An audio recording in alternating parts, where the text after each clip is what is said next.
എൻ്റെ പേര് കൃഷ്ണശ്രീ, സ്ഥലം നെട്ടൂരാണ്. ഉടമ്പടി ചെയ്തത് ഏപ്രിൽ 27, ഈ കഴിഞ്ഞ മാസം ഏപ്രിൽ 27-ന്. ഈ സാക്ഷ്യം ഇന്ന് ഇവിടെ വന്ന് പറയുക എന്നുള്ളത് എൻ്റെ ഏറ്റവും വലിയൊരു ജീവിതാഭിലാഷമായിരുന്നു. ജീവിതാഭിലാഷം എന്ന് പറഞ്ഞു കഴിഞ്ഞാൽ ഈ 3 മാസം കൊണ്ടുള്ള എൻ്റെ ഒരു സ്വപ്നമായിരുന്നു. ജീവിതാഭിലാഷത്തിനെ കുറിച്ച് തന്നെയാണ് എനിക്ക് ഇവിടെ സാക്ഷ്യപ്പെടുത്താനുള്ളത്. പക്ഷെ അത് ഇവിടെ വന്ന് എന്ന് സാക്ഷ്യം പറയാൻ പറ്റും, എപ്പോൾ പറയാൻ പറ്റും മാതാവേ എന്ന് ഞാൻ ഈ 3 മാസം കൊണ്ട് മാതാവിനോട് ചോദിച്ചുകൊണ്ടിരിക്കുന്ന, ഓരോ നിമിഷവും ചോദിച്ചുകൊണ്ടിരിക്കുന്ന ഒരു ചോദ്യമായിരുന്നു. 2020 കൊറോണയുടെ സമയത്ത് ലോക്ക്ഡൗണിന് ശേഷം നടന്ന ആദ്യത്തെ ടെസ്റ്റിൽ സിസ്റ്റം അഡ്മിനിസ്ട്രേറ്റർ പൊസിഷനിലേക്ക് വേണ്ടുന്ന ഒരു ടെസ്റ്റായിരുന്നു. കോപ്പറേറ്റീവ് സർവീസ് എക്സാമിനേഷൻ ബോർഡിൻ്റെ പരീക്ഷയായിരുന്നു. അപ്പോൾ ആ ആദ്യത്തെ പരീക്ഷയ്ക്ക് ഞാൻ നന്നായി പ്രിപ്പയർ ചെയ്താണ് പോയത്. കാര്യം ഞാൻ ടെക്നോ പാർക്കിൽ വർക്ക് ചെയ്യുമായിരുന്നു. അപ്പോൾ അവിടെ വർക്ക് ചെയ്യുന്ന സമയത്ത് നമുക്ക് സമയമൊന്നും കിട്ടാറില്ല. പക്ഷേ കൊറോണയുടെ സമയത്ത് ലോക്ക്ഡൗൺ ആയപ്പോൾ നമുക്ക് ധാരാളം സമയമുണ്ട്, വർക്ക് ഫ്രം ഹോമാണ്. നന്നായി പഠിച്ച് തന്നെ എഴുതിയ ഒരു പരീക്ഷയായിരുന്നു അത്. അതിൻ്റെ റിസൾട്ട് 2021 വന്നപ്പോൾ എനിക്ക് 1ാം റാങ്ക് ലഭിച്ചു. ഈ റാങ്ക് ലിസ്റ്റ് വരുന്നത് 2022 ഏപ്രിൽ 27-ന്. ഈ ഏപ്രിൽ 27 എന്ന് പറയുന്ന ദിവസം 3 പ്രാവശ്യം എൻ്റെ ഈ സാക്ഷ്യത്തിൽ റിപ്പീറ്റ് ചെയ്യുന്നുണ്ട്. അതിന് അത്രത്തോളം പ്രാധാന്യമുണ്ട്. ആ ഏപ്രിൽ 27-ന് റാങ്ക് ലിസ്റ്റ് ഞാൻ കാണുകയും അതിന് തൊട്ട് അടുത്ത് ഞങ്ങൾക്ക് ഒരു ലാബിൽ നിന്നൊരു കോൾ വരികയുമാണ് ചെയ്തത്. എൻ്റെ ഹസ്ബൻഡിൻ്റെ ബയോപ്സി റിപ്പോർട്ട് പോസിറ്റീവാണ്. നെസ്റ്റ് സോഫ്റ്റ്വെയർ സൊല്യൂഷൻസിൻ്റെ എടപ്പള്ളിയിലെ പ്രോജക്റ്റ് മാനേജറായിരുന്നു. 2 പേരും IT ഫീൽഡാണ്. അപ്പം അദ്ദേഹത്തിന് നന്നായി പുകവലിക്കുന്ന ശീലം ഉണ്ടായിരുന്നു. അതിൻ്റെ റിസൾട്ടായിട്ട് വായിൽ ക്യാൻസറായിരുന്നു. അപ്പോൾ ഇത് ഞങ്ങളോടൊന്നും പറഞ്ഞിട്ടുണ്ടായിരുന്നില്ല. ഇതിൻ്റെ ടെസ്റ്റിനൊക്കെ പുള്ളിക്കൊരു സംശയം തോന്നുകയും ടെസ്റ്റൊക്കെ പുള്ളിയെല്ലാം ഒറ്റയ്ക്കാണ് ചെയ്തത്. കാര്യം ഇല്ലെങ്കിൽ പിന്നെ വീട്ടിൽ പറയണ്ടല്ലോ, ഉണ്ടെങ്കിൽ മാത്രമല്ല വീട്ടിൽ നിന്ന് ഞാൻ പറയുന്ന വാക്കുകളൊക്കെ കേൾക്കേണ്ടി വരുള്ളൂ. അപ്പോൾ അതുകൊണ്ട് പുള്ളി ടെസ്റ്റ് ചെയ്തതൊന്നും ഞാൻ അറിയുന്നില്ല. അപ്പം ഞാൻ വളരെ സന്തോഷത്തോടു കൂടി ഈ റാങ്ക് ലിസ്റ്റ് കിട്ടിയപ്പം എൻ്റെ ഹസ്ബൻഡിനെ വിളിച്ച് ഞാനത് വാട്സപ്പിൽ ഇട്ട് കൊടുത്തപ്പോൾ ഹസ്ബൻഡ് തിരിച്ച് വാട്സപ്പിൽ ഒരു സാധനം എനിക്ക് ഇങ്ങോട്ട് ഇട്ട് തന്നു. അദ്ദേഹത്തിൻ്റെ മൗത്ത് ക്യാൻസർ സ്ഥിരീകരിച്ചിട്ട്. അപ്പം എനിക്ക് അതായത് ഒരു നിമിഷം പോലും നമുക്ക് ലൈഫിൽ സന്തോഷിക്കാൻ പിന്നെ അവിടെ നിന്ന് ഇങ്ങോട്ട് കിട്ടുന്നില്ല. നമ്മളൊരു സന്തോഷിക്കാൻ ഒരു സാധനം കയ്യിൽ തരുമ്പോൾ അപ്പുറത്തെ കയ്യിൽ ദുഃഖിക്കാനുള്ള സാധനം തന്നു കഴിഞ്ഞ് ഇത് എന്താ ചെയ്യേണ്ടത്, ആരോടെ പറയേണ്ടതെന്ന് അറിയില്ല. ഹസ്ബൻഡ് വേറൊരു സ്ഥലത്ത് നിൽക്കുകയാണ്, ഞാൻ വേറൊരു സ്ഥലത്ത് നിൽക്കുകയാണ്. ഉടനെ തന്നെ ഞാൻ പറഞ്ഞു, ശരി നമുക്കിനി അടുത്തത് എന്താ ചെയ്യേണ്ടതെന്ന് പറഞ്ഞ് ഡോക്ടേഴ്സിനെയൊക്കെ കണ്ടു. സുചീന്ദ്ര ഹോസ്പിറ്റലിൽ ഡോക്ടർ മോനി കുര്യാക്കോസ് ആയിരുന്നു. അദ്ദേഹവുമായി ഞാൻ 2-3 പ്രാവശ്യം സിറ്റിങ്ങുകളുണ്ടായിരുന്നു. ഞങ്ങളുടെ അടുത്ത് പറഞ്ഞത് സർജറി വേണമെന്നാണ്. അങ്ങനെ മെയ് മാസം 21-ന് അദ്ദേഹത്തിൻ്റെ സർജറി ഫിക്സ് ചെയ്തപ്പോൾ എന്തായാലും എനിക്ക് റാങ്ക് ലിസ്റ്റിൽ 1ാം റാങ്ക് കിട്ടിയല്ലോ. അപ്പോൾ എനിക്ക് ആ ജോലി കിട്ടും. കൂടിപ്പോയ 2-3 മാസത്തെ താമസമേ ഉണ്ടാവുള്ളൂ. അപ്പോൾ എൻ്റെ ഹസ്ബൻഡിൻ്റെ സർജറി ഉണ്ട്, കൂടെ നിൽക്കണം. ഞങ്ങൾക്ക് ആരുമില്ല, ഞാനൊരു ഒറ്റ മകളാണ്, എനിക്ക് ബ്രദേഴ്സോ സിസ്റ്റേഴ്സോ ആരുമില്ല. അപ്പോൾ ഞാൻ വിചാരിച്ചു ടെക്നോ പാർക്കിൽ ജോലി റിസൈൻ ചെയ്യാം. അങ്ങനെ ജോലി റിസൈൻ ചെയ്തു. കാര്യം ഈ ജോലി ഉറപ്പായതുകൊണ്ടാണ്, ഇല്ലെങ്കിൽ ഒരിക്കലും അങ്ങനെ ചെയ്യില്ല, ലീവൊക്കെ എടുത്തിട്ട് ചെയ്യുള്ളായിരുന്നു. റിസൈൻ ചെയ്ത് സർജറി എല്ലാം കഴിഞ്ഞപ്പോൾ എന്ത് പറ്റിയെന്ന് വെച്ച് കഴിഞ്ഞാൽ എൻ്റെ ഹസ്ബൻഡിൻ്റെ വീട് ചെറായിയാണ്. ചെറായിലുള്ള ആൾക്കാർക്കറിയാം, അവരുടെ ഭാഷ തന്നെ വളരെ സ്പീഡാണ്. ഞാനീ പറയുന്ന 3 സെൻറ്റൻസ് അദ്ദേഹം 1 മിനിറ്റ് ഒരു സെൻറ്റൻസ് എടുക്കുന്ന സ്പീഡിൽ ഈ 3 സെൻറ്റൻസ് പറയും. അത്രയും സ്പീഡാണ്. അവിടുത്തെ ഭാഷ തന്നെ അങ്ങനെയാണ്. സത്യം പറഞ്ഞാൽ ഞാൻ ഓപ്പറേഷൻ കഴിഞ്ഞ് ഒട്ടും സംസാരിക്കാൻ പറ്റുന്നുണ്ടായിരുന്നില്ല. പതുക്കെ അത് റിക്കവർ ചെയ്തു. പക്ഷേ ഇപ്പോഴും കൊഞ്ഞപ്പാണ്. അതായത് കൊച്ചു പിള്ളേർ കൊഞ്ചി സംസാരിക്കുന്നത് പോലെ അദ്ദേഹത്തിന് സംസാരിക്കാൻ പറ്റുള്ളൂ. അപ്പം അങ്ങനത്തെ ഒരു ഉന്നത പൊസിഷനിൽ ഇരുന്നിട്ട് മീറ്റിങ്സൊക്കെ വെക്കുമ്പോൾ അങ്ങനെ സംസാരിക്കുക, ഇതൊന്നും അദ്ദേഹത്തിന് താങ്ങാൻ പറ്റുന്നതായിരുന്നില്ല. അത് കഴിഞ്ഞിറങ്ങി ഇപ്പോൾ 10 ദിവസം കൊണ്ട് നിങ്ങൾക്ക് സർജറി എല്ലാം കഴിഞ്ഞ് നിങ്ങളുടെ ലൈഫിൽ നോർമൽ ലൈഫിലേക്ക് തിരിച്ചു വരാം എന്നായിരുന്നു ഡോക്ടർ മോനി കുര്യാക്കോസ് ഞങ്ങൾക്ക് വാക്ക് തന്നിരുന്നത്. പക്ഷേ അദ്ദേഹം ഇതുവരെ കാണാത്ത ഒരു ഇതിലായിപ്പോയി. എൻ്റെ അടുത്ത് പറഞ്ഞു, എന്താ ചെയ്യേണ്ടതെന്ന് അറിയില്ല കൃഷ്ണ, ഇതുവരെ ഇങ്ങനെ വന്നിട്ടില്ല, എൻ്റെ ലൈഫിൽ ആദ്യമായിട്ടാണ്.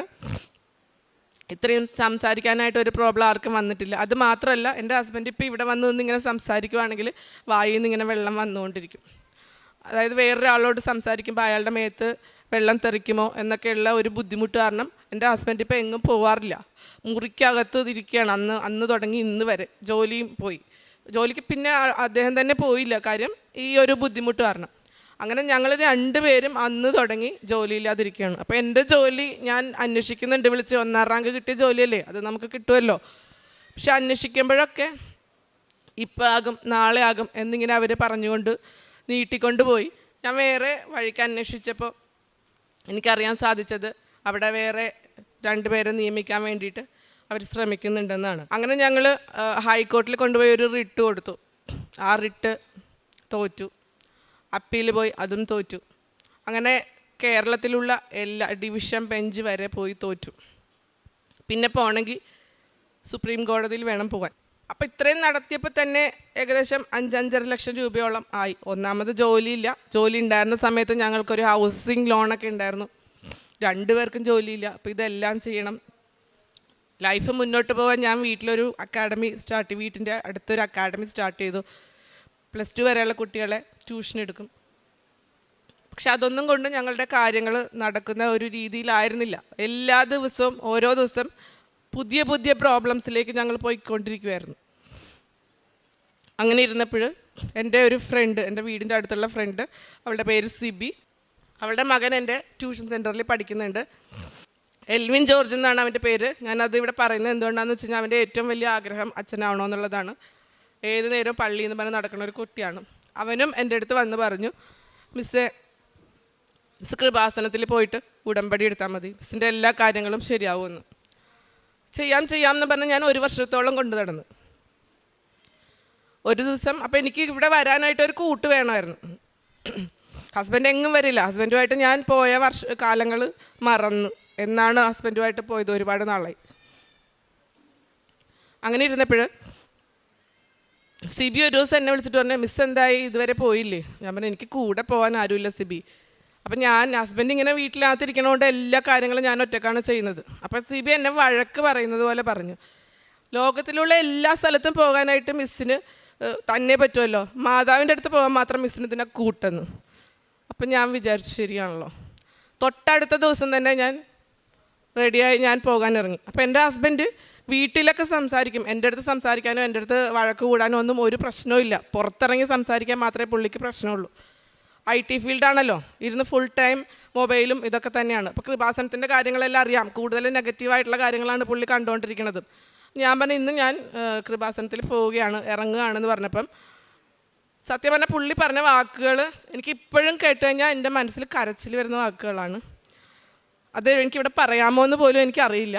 എന്തായാലും നമ്മുടെ പേപ്പറിനെ കുറിച്ചാണ്. അത്രയും മോശമായിട്ടുള്ള ഒരു കാര്യമാണ് പുള്ളി പറഞ്ഞത്. ഞാൻ ആ വാക്ക് ഇവിടെ പറയുന്നില്ല. അത് കൊടുക്കുന്ന ഒരു സ്ഥലത്തേക്കല്ലേ നീ പോണത്, ഇനി എന്ത് കിട്ടാമെന്ന് വിചാരിച്ചിട്ടായി പോണത്, കാലം കുറേ ആയില്ലേ, ഇനി ഒന്നുമില്ല, നമ്മൾ ഇങ്ങനെയൊക്കെ തന്നെ ആകുള്ളൂ, അതിനുവേണ്ടി ഇനി ഈ പേപ്പർ കിട്ടുന്ന സ്ഥലത്തോട്ട് കൂടി നീ പോകണ്ടെന്ന് പറഞ്ഞു. അപ്പം ഞാൻ പറഞ്ഞു, നിങ്ങൾക്ക് എന്താണ്, ഞാൻ എന്തെങ്കിലും ചെയ്തോട്ടെ, എൻ്റെ കാര്യത്തിൽ ഇടപെടണ്ടെന്ന് പറഞ്ഞിട്ട് വഴക്കിട്ടിട്ടാണ് ഞാൻ ഇറങ്ങിയത്. ഞാൻ ഇറങ്ങിയിട്ട് എൻ്റെ വീട് നെട്ടൂരാണ്. അപ്പോൾ കുണ്ടന്നൂർ പാലത്തിൻ്റെ മീതയിൽ കയറിയിട്ട് വേണം എനിക്ക് കുണ്ടന്നൂർ വന്നിട്ട്, ഓട്ടോയിൽ കുണ്ടന്നൂർ വന്നിട്ട് വേണം ഇങ്ങോട്ട് ബസ്സിന് വരാൻ. ഞാൻ ആ പാലത്തിൻ്റെ അടിയിലേക്ക് എത്തണതിന് തൊട്ട് മുമ്പ് ഒരു കപ്പേളയുണ്ട്. അവിടെ വെച്ചിട്ട് ഞാൻ വീട്ടിൽ നിന്ന് ഇറങ്ങുമ്പോൾ ഞാൻ ഭയങ്കരമായിട്ട് വിഷമിച്ചിട്ട് ഇറങ്ങണത്.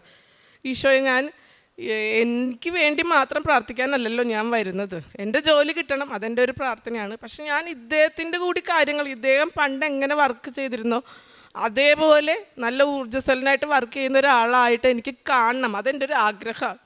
അതുകൂടി പറയാൻ വേണ്ടിയിട്ടാണ് ഞാൻ ഉടമ്പടി എടുക്കാൻ പോകുന്നത്. പക്ഷെ അദ്ദേഹം ഇങ്ങനെ വളരെ മ്ലേച്ഛമായിട്ടുള്ളൊരു ഭാഷ ഉപയോഗിച്ചിട്ട് മാതാവിൻ്റെ പത്രത്തിനെയും പറഞ്ഞപ്പോൾ എനിക്ക് ആകെക്കൂടി ഭയങ്കര വിഷമമായി. ഞാൻ സത്യത്തിൽ ഇവിടെ എത്തുന്നതിനോട് മുമ്പ് തന്നെ ഞാൻ മാതാവുമായിട്ട് സംസാരിച്ചു.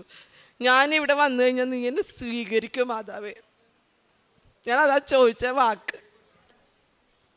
ഞാൻ അവിടെ വന്നു കഴിഞ്ഞാൽ നീ എന്നെ സ്വീകരിക്കും മാതാവേ, കാര്യം ഇദ്ദേഹത്തിനും കൂടി വേണ്ടി പറയാനല്ല ഞാൻ വരുന്നത്. പക്ഷെ എൻ്റെ വീടിൻ്റെ അടുത്തുള്ള കപ്പേളയുടെ അടുത്ത് വെച്ചിട്ട് എനിക്ക് എൻ്റെ ജോലിയുടെ കാര്യത്തിലൊരു പോസിറ്റീവായിട്ടുള്ള ഒരു ന്യൂസ് വന്നു. ആ ന്യൂസ് എന്താണെന്ന് ഞാൻ നിങ്ങളോട് പറയാം. അതായത് ഞാൻ കേസ് കൊടുത്തിട്ടുള്ള ആ കേസെല്ലാം തോറ്റല്ലോ. ആ കേസിൽ എനിക്ക് മുമ്പേ അവർ കയറ്റി വെച്ചിട്ടുള്ള 1ാം റാങ്കായ എന്നെ 3 ആക്കിയിട്ട് 1ഉം 2ഉം റാങ്ക് വേറെ 2 പേർക്ക് അവർ അലോട്ട് ചെയ്തു. അങ്ങനെയാണ് ഈ പിള്ളേരെ കയറ്റാനായിട്ട് അവർ ശ്രമിച്ചത്. അതിൽ 2ാം റാങ്കുകാരനായ ഒരു മുസ്ലിം കുട്ടി, മുനീർ പി എന്നാണ് അവൻ്റെ പേര്. അവൻ എന്നെ വിളിച്ചിട്ട് പറഞ്ഞു, ചേച്ചി ഞാൻ വേറൊരു ബാങ്കിൽ കയറിയിട്ട് ഇപ്പോൾ ഇത്ര നാളായി, ഇനിയിപ്പോൾ എനിക്ക് ഇതിനകത്തൊരു താല്പര്യമില്ല, പിന്നെ ഞാൻ ഇനി ഒന്നിനുമില്ല, ചേച്ചിക്ക് വേണമെങ്കിൽ ചേച്ചി ആ ജോലി എടുത്തോ, എനിക്കൊരു പ്രശ്നമില്ല എന്ന് പറഞ്ഞു. അത് ഞാൻ പാലത്തിലോട്ട് കയറുന്നതിന് മുമ്പാണെന്ന് ഓർക്കണം. അപ്പോൾ എനിക്ക് അതിൻ്റെ ഉത്തരമായിട്ടാണ് തോന്നിയത്. ഞാൻ മാതാവിനോട് ചോദിച്ച ചോദ്യത്തിൻ്റെ, ഞാൻ അവിടെ വന്നു കഴിഞ്ഞാൽ നീ എന്നെ സ്വീകരിക്കുമോ മാതാവേ എന്നുള്ളത്. അപ്പം തുടങ്ങി ഞാൻ പോസിറ്റീവായി. മാതാവിനെ സ്വീകരിച്ചതായിട്ടാണ് എനിക്ക് ആ ഒരു റിപ്ലൈ എന്ന് എനിക്ക് മനസ്സിലായത്. ഞാൻ ഇവിടെ എത്തിയിട്ട് ഉടമ്പടി എടുക്കണം എങ്ങനെയാണെന്നൊന്നും എനിക്ക് അറിയില്ലല്ലോ. അവിടെ ആ ഫ്രണ്ടിലത്തെ കപ്പേളയിൽ ഞാൻ പോയിട്ട്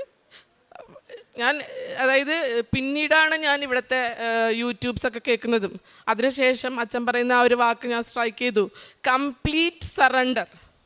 പക്ഷേ അച്ഛൻ്റെ അത് ആദ്യം കേൾക്കുന്നതിന് തൊട്ട് മുമ്പ് തന്നെ ഞാൻ അവിടെ 1.5 മണിക്ക് പോയിട്ട് സത്യം പറഞ്ഞാൽ ഞാൻ മാതാവിൻ്റെ അടുത്ത് കംപ്ലീറ്റ് സറണ്ടർ.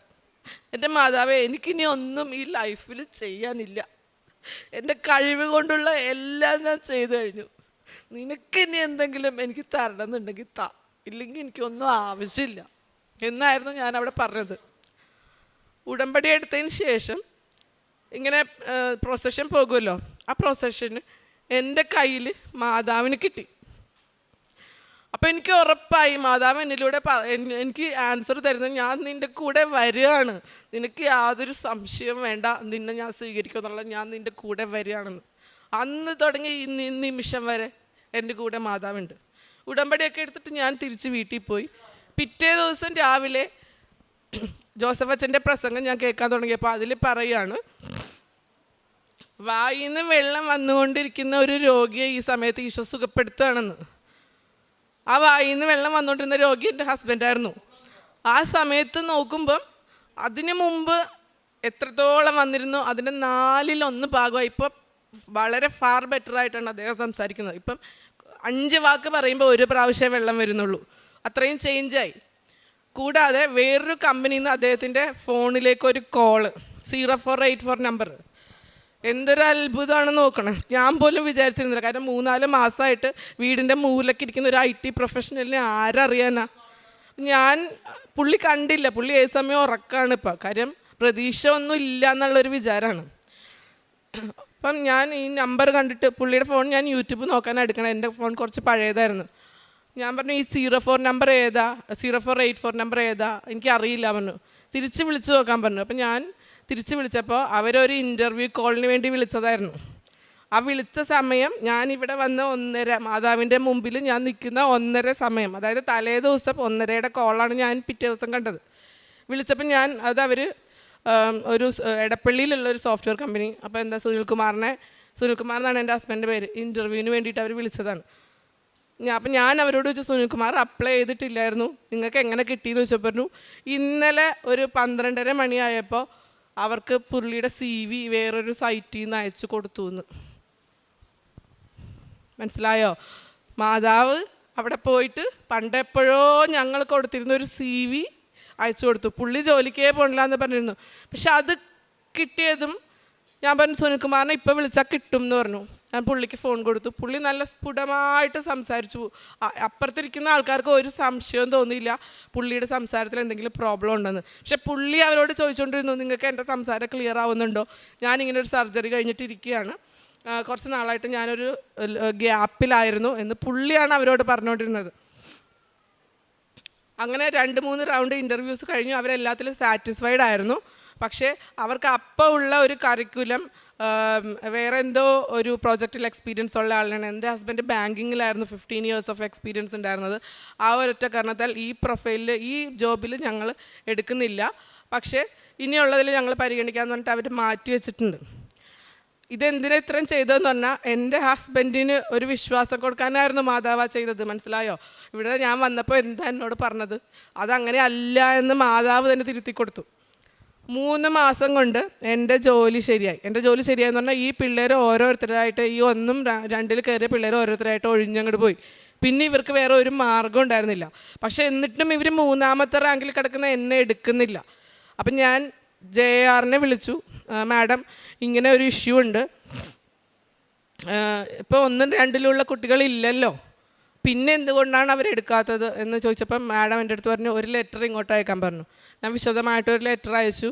ഉടമ്പടി തൈലം എടുത്ത് ആ ലെറ്ററിൻ്റെ 4 മൂലയ്ക്കും തൊട്ടു മാഡത്തിന് അയച്ചു. പിന്നെ ഒന്നും ഞാൻ അറിഞ്ഞില്ല. ജൂലൈ 27-ന്, അപ്പം 3ാമത്തെ 27ആയി, ജൂലൈ 27-ന് എനിക്ക് അഡ്വൈസ് മെമ്മോ കിട്ടി. ഈ അഡ്വൈസ് മെമ്മോ കിട്ടിയപ്പം എൻ്റെ ഹസ്ബൻഡിന് മനസ്സിലായി. അപ്പം ഞാൻ മെഴുകുതിരിയൊക്കെ എടുത്തുക്കുന്നതും പ്രാർത്ഥിക്കുന്നതൊക്കെ അറിയാമല്ലോ. എൻ്റെ ഹസ്ബൻഡിന് മനസ്സിലായി ഇത് വേറെ എവിടെ നിന്നില്ലെന്ന്. അതങ്ങനെ വെറുതെ കിട്ടിയൊന്നുമല്ല കേട്ടോ. ഈ സാധനം പോസ്റ്റ്മാൻ വേറെ ഏതോ, എൻ്റെ വീടിൻ്റെ പേര് അമ്പാടി എന്നാണ്, വേറെ ഏതോ കുറേ ദൂരത്തുള്ള ഒരു അമ്പാടി വീട്ടിൽ കൊണ്ടുപോയിട്ടു. അത് നേരെ അല്ല ഇട്ടത്, അദ്ദേഹം ആ ഒരു സ്ത്രീയായിരുന്നു, പോസ്റ്റ് വുമണായിരുന്നു, അവർ വലിച്ചെറിഞ്ഞിട്ടു. അത് ചെന്ന് വീണത് പോർച്ചിൻ്റെ മീതയിലാണ്. 4-4:30 മണിക്ക് മഴ പെയ്തു. ഇവർ 3 മണിക്ക് കൊണ്ട് ഇട്ടിട്ട് പോയി. അതിൽ എന്നിട്ട് സൈൻ ചെയ്ത് മേടിക്കണം, അത് രജിസ്റ്റേർഡ് പോസ്റ്റാണ്. പക്ഷെ സൈൻ ആരും ചെയ്ത് കൊടുത്തിട്ടില്ലെന്നാണ് ഞാൻ അന്വേഷിച്ച് പറഞ്ഞത്. ഇവർ തന്നെ സൈൻ ഇട്ട് വെച്ചു.